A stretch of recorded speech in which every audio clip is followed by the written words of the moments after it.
Hello friends, जय जगन्नाथ। मो twinkle आपण मानक स्वागत करछि आउ एक न्यू ब्लॉग रे। आज आम आसी पहुँची जाइछु संबलपुर जिलार जमनकीरा ब्लॉक रे थिबा एक पर्यटन स्थली रे, जहार नाम मुक्तेश्वर मंदिर। मंदिरर भीतर को आसु आसु बाम पाखरे देखिलु एक तेंतुली गछरे पंचफेणी नागदेवता अछंती। लोक मत अनुसार सेठी प्रभु निजे आविर्भाव होइछंती। तळे अनेक वृषभ रखा हेछि।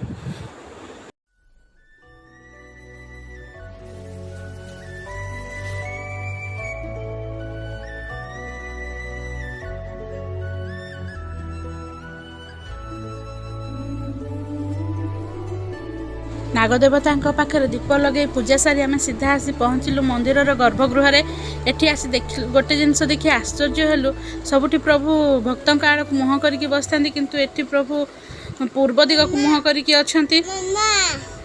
प्रभुंक मथारे जल ढाली सारिबा परे पूजार्चना कलु। पूजार्चना सारी आमे बाहरिलु मंदिर पार्श्व देवादेवी को दर्शन करने पाई। मंदिर तल पाखरे प्राकृतिक स्रोतटीए अच्छी एवं अनेक घंच जंगल मध्य अच्छी। मंदिर पार्श्व अनेक देवादेवी मंदिर अच्छी, जहाँ को देखि आमे बहुत खुशी हेलु।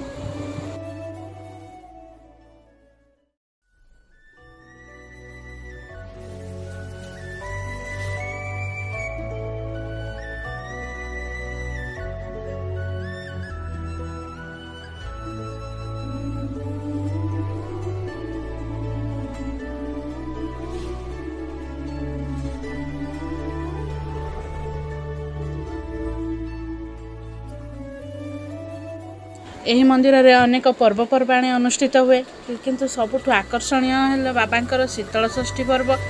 बाबा सेतेबेले बरवेश हो बड़रमा घाटे थिबा माँ कनक दुर्गा मंदिर को जाती।